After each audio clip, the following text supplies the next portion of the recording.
You've got to do a peer review and you want to do it well. I'm going to show you how right now.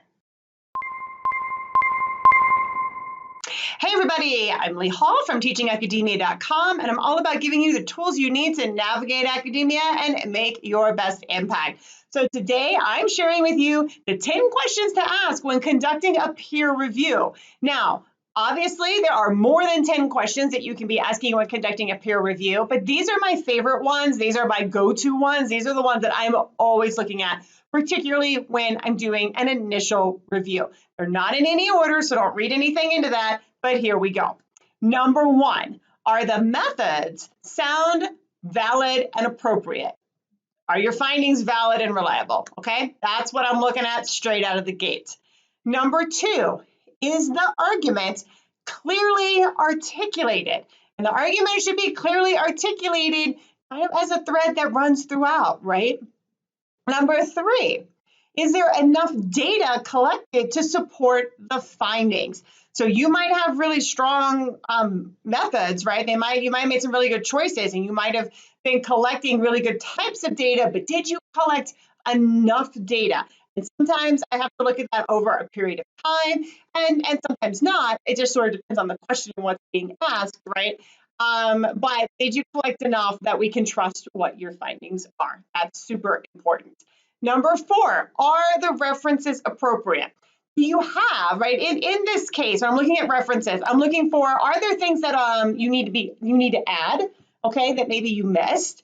I'm looking for, are there really important historical, right, historical and current references that need to be in there? Do you seem to have an understanding of the sort of the history and of your of what you're studying of that issue, and did you clearly articulate that? Okay.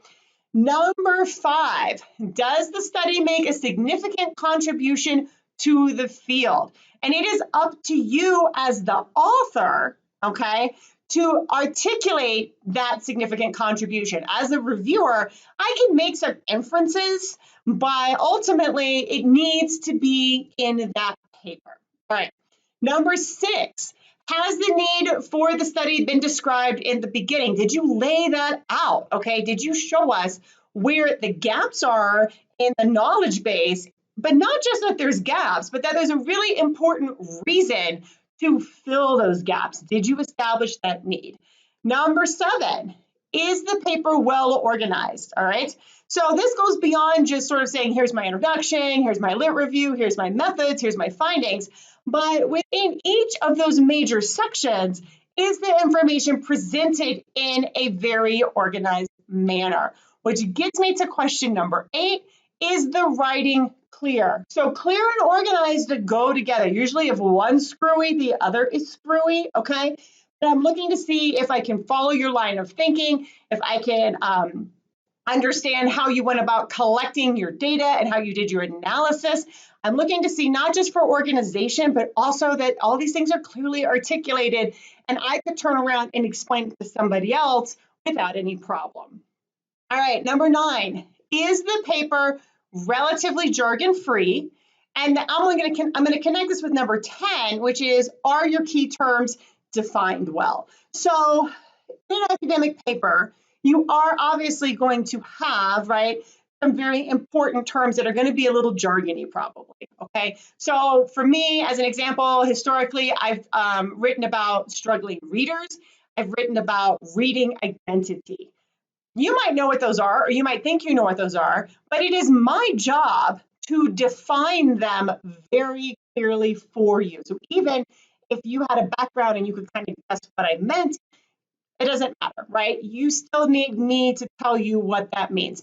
But that aside, my paper shouldn't be overloaded with jargon. So you might have 1 or 2 very specific jargony terms, and that's okay. That's going to exist in any research study, all right? But it shouldn't be just overrun with a bunch of jargon. And those very specific terms, they need to be defined and be very clear. The author should have been very clear about how they defined them and how they reached those definitions. So those are my top 10 questions that I ask when conducting a peer review. There's obviously more. What are things that you look for? Get down to the comments. Tell me, what do you pay attention to when you conduct peer review? Or what are you worried about people paying attention to when your work is getting peer reviewed? Let's talk about it more, and I'm going to see you over in the next video.